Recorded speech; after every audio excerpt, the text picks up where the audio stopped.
Hello everyone. Last lecture में मैंने आपको पढ़ाया था what is string, then how to define and how to initialize string and एक ऑपरेशन पढ़ा दिया था कि जो था how to find the length of string. आज मैं आपको पढ़ाने वाली हूँ string conversion operations. So string conversion क्या है? तो that is string conversion means convert your string from upper to lower और lower to upper case.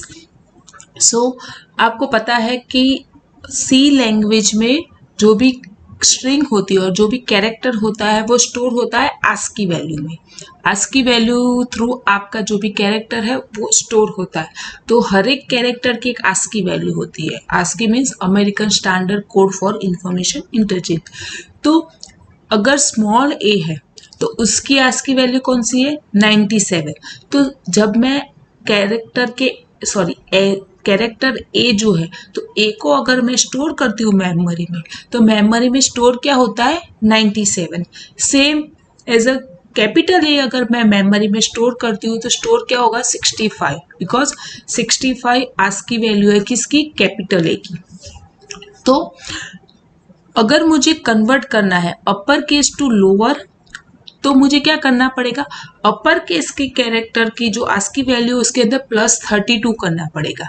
Because देखो कैपिटल ए की वैल्यू क्या है? 65। तो 65 + 32 करोगे तो आंसर क्या आएगा? 97। तो 97 किसकी वैल्यू है? स्मॉल ए की। तो मुझे सेम फॉर कैपिटल बी की आस्की वैल्यू है 66 और उसके अंदर +32 करोगी तो आंसर क्या आएगा? 98। तो वो किसकी वैल्यू है? स्मॉल बी की। तो जब मुझे upper case to lower case में कन्वर्ट करना है तो मुझे क्या करना पड़ेगा? +32 जो भी वैल्यू है उसके अंदर +32 करना पड़ेगा, तो एडिशन करना पड़ेगा। Same for lower case to upper करना है तो मुझे क्या करना है? -32। दैट मीन्स कि स्मॉल ए की वैल्यू है 98 तो उसके अंदर मैं -32 करती हूँ तो आंसर क्या आ जाएगा? 66। तो 66 किसकी आस्की वैल्यू है? कैपिटल ए की। तो मुझे upper case to lower case करना है तो +32 ऐड करना पड़ेगा और लोअर केस टू अपर करना है तो -32 करना पड़ेगा। तो ये एक एरिथमेटिक ऑपरेशन आपको परफॉर्म करना पड़ता है। तो अब हम देखेंगे एक example for upper to lower. देखो सी में इनबिल्ट फंक्शन है str lwr और सेम फॉर लोअर टू अपर के लिए है str upr। तो आप डायरेक्टली फंक्शन यूज करते हो तो वो ऑटोमेटिकली कन्वर्ट करेगा, लेकिन अगर आप फंक्शन यूज नहीं करते तो आपको मैं दिखाऊंगी अल्गोरिदम थ्रू आपको कन्वर्ट करना पड़ता है 1 by 1 कैरेक्टर।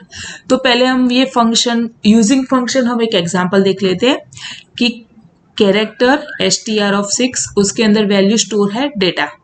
तो डेटा str नाम के वेरिएबल में स्टोर है तो मैं क्या करती हूँ? उसको कन्वर्ट करती हूँ using str lwr function. str lwr function है वो str स्ट्रिंग है उसके अंदर जो वैल्यू है उसको कन्वर्ट करेगा लोअर केस में और वो यहाँ पर प्रिंट करेगा। तो आउटपुट क्या आएगा? String in lower case colon और से डॉट इक्वल टू और से इक्वल टू डेटा। तो आंसर आ जाएगा स्मॉल लेटर में डेटा। तो same for lower to upper में क्या रहेगा कि character str of 6 equal to data. तो 6 मेमोरी मैंने ऑक्यूपाई किया उसके अंदर मैंने वैल्यू डाली है डेटा। प्रिंट क्या करेगा? स्मॉल को अपर में कन्वर्ट करना है तो str upr ऑफ str। तो str के अंदर जो वैल्यू है उसको अपर केस में कन्वर्ट करके यहाँ पर मैं आउटपुट प्रिंट करवाऊंगी। तो यहाँ पर लिखा है string in lower case equal to data. तो देखो ये पहले एक बात ध्यान रखना कि str lwr फंक्शन क्या रिटर्न करता है? String. Same for str upr function क्या रिटर्न करता है? एक स्ट्रिंग। जैसे कि str len फंक्शन क्या था? वो रिटर्न क्या करता है? Integer value. तो ये एक बात याद रखना कि इसका आउटपुट क्या आएगा? एक स्ट्रिंग ही आएगी जो अपर केस में होगी और इसका आउटपुट क्या है? एक स्ट्रिंग होगी जिसके अंदर जो वैल्यू है वो लोअर केस में होगी। तो ये था basic function in C language. अब हम जाएंगे अल्गोरिदम में। तो पहला अल्गोरिदम है str lwr, str1 और str2। str1 क्या है? मेरी मेन स्ट्रिंग और से सोर्स स्ट्रिंग, और उसका अंदर जो भी वैल्यू है उसको मैं कन्वर्ट करूंगी लोअर केस में, और वो लोअर केस में कन्वर्ट होने के बाद मेरा वो स्ट्रिंग कहाँ पर स्टोर होगी, str2 में। तो मेरा आउटपुट होगा str2 में। तो फर्स्ट ऑफ ऑल मुझे 1 बाय 1 कैरेक्टर रीड करना है, तो उसके लिए मुझे काउंटर चाहिए। तो मैं एक i इक्वल टू 0 करके काउंटर इनिशियलाइज करती हूँ। अब मुझे str1 की लोअर केस में कन्वर्ट करना है, तो मुझे पहले ये चेक करना पड़ेगा कि str1 में कितने कैरेक्टर्स है। तो कैरेक्टर फाइंड करने के लिए मैं क्या करूंगी, strlen फंक्शन की str1 में कितने कैरेक्टर्स है, तो उसको लेंथ नाम के फंक्शन से हम उसके कितने कैरेक्टर्स है वो मैं फाइंड करूंगी, और उसका आंसर स्टोर होगा len वेरिएबल्स में। तो 0 काउंटर है जिसकी वैल्यू 0 इनिशियलाइज की, आई काउंटर है जिसकी वैल्यू मैंने 0 इनिशियलाइज की है, और लेंथ है वेरिएबल, उसके अंदर लेंथ होगी str1 की। अब यहाँ पर एक फंक्शन डिफाइन किया है, repeat while I not equal to length of str1।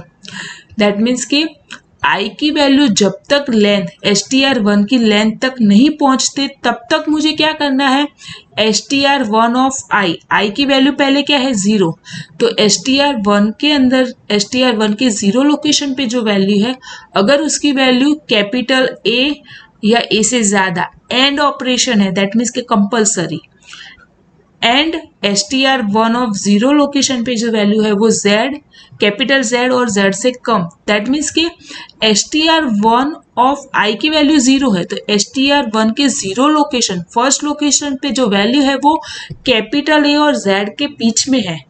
तो मुझे क्या करना है, उसके अंदर 32 ऐड करना है। तो str फर्स्ट लोकेशन पे जो वैल्यू है प्लस 32, और वो आंसर स्टोर हो जाएगा str2 के फर्स्ट लोकेशन पे 0 है, दैट आई की वैल्यू 0 है तो फर्स्ट लोकेशन पे। फिर मुझे आई की वैल्यू इंक्रीमेंट करनी है, तो ये क्या करेगा कि अगर उसकी value capital A to Z है तो उसके अंदर प्लस 32 ऐड करेगा, और वो आंसर स्टोर करेगा str2 में। और अब i+1 के थ्रू हम नेक्स्ट कैरेक्टर रीड करेंगे।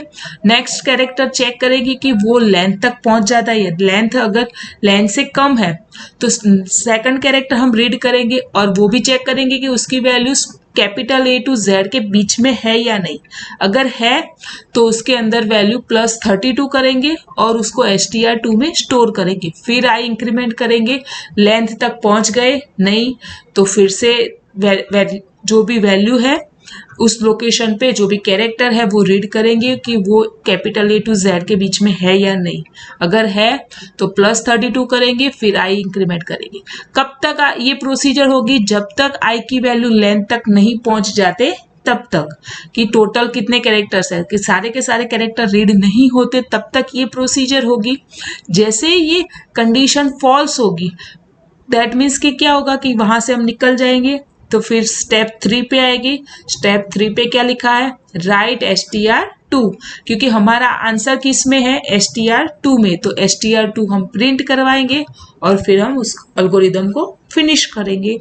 तो ये होता है कि convert from string from upper case to lower. Upper case to lower करना है तो मुझे क्या करना है, यहाँ पर सिर्फ प्लस 32 लिखना है, 1 बाय 1 कैरेक्टर रीड करना है और प्लस 32 करना है। फिर लास्ट में मुझे स्ट्रिंग प्रिंट करवानी है। ये था लोअर केस में। अब same for upper case. Upper case में कुछ नहीं है, लोअर केस की जो वैल्यू है उसमें -32 करना है, कि जो भी वैल्यू है उसमें माइनस ऑपरेशन और से सब्ट्रैक्शन ऑपरेशन परफॉर्म करना है। तो पहले हम एक काउंटर इनिशियलाइज करेंगे 0, और जो भी स्ट्रिंग है उसकी हम लेंथ फाइंड करेंगे len function through, strlen through, और वो आंसर स्टोर करेंगे लेंथ नाम के वेरिएबल में। फिर ये स्टेप 3 हम repeat means while loop use करेंगे, कि क्या करेंगे, कब तक, जब तक आई की वैल्यू लेंथ नहीं हो जाती तब तक हम ये 3 लाइन एग्जीक्यूट करेंगे। तो आई की वैल्यू सपोज लेंथ नहीं है तो अंदर जाएंगे, अंदर क्या चेक करेंगे कि str1 स्ट्रिंग 1 के अंदर जो फर्स्ट लोकेशन पे जो वैल्यू है वो स्मॉल a टू z के बीच में, स्मॉल a टू z और उसके बीच में है, तो मीन्स स्मॉल ABCD में है तो मुझे क्या करना है, उसकी जो वैल्यू है उसके साथ सब्ट्रैक्शन ऑपरेशन परफॉर्म करना है, तो -32 करना है। और जो भी आंसर आएगा कि सपोज उसके अंदर स्मॉल a है, दैट मीन्स के 97 है, स्मॉल a स्टोर है तो स्मॉल a की वैल्यू है 97, तो 97 -32 तो क्या हो जाएगा 65। तो 65 किस में स्टोर होगा, STR2 के फर्स्ट लोकेशन पे। तो हर बार अगर उसकी value small a to z के बीच में है तो -32 ऑपरेशन परफॉर्म करना है और उसके बाद नेक्स्ट लोकेशन के अंदर जो भी कैरेक्टर है उसके बारे में चेक करना है। तो i की वैल्यू अब हो जाएगी 1, तो 1 फिर लेंथ के साथ मैच नहीं हो रही तो अंदर जाएंगे, तो अंदर जो भी है तो उसके a टू z के बीच में है उसकी वैल्यू, इफ यस तो क्या होगा -32 करना है और STR के सेकंड लोकेशन पे स्टोर करना है। फिर आई इंक्रीमेंट करेंगे, कब तक करेंगे, जब तक लेंथ तक नहीं पहुंच जाते तब तक। जैसे ही लेंथ पर पहुंच जाएंगे तो क्या करना है, स्टेप 3 पे जाना है। स्टेप 3 में क्या लिखा है, राइट STR2, तो जो भी आंसर है वो प्रिंट होगा, उसके बाद में एग्जिट होगा। क्लियर? Thank you everyone.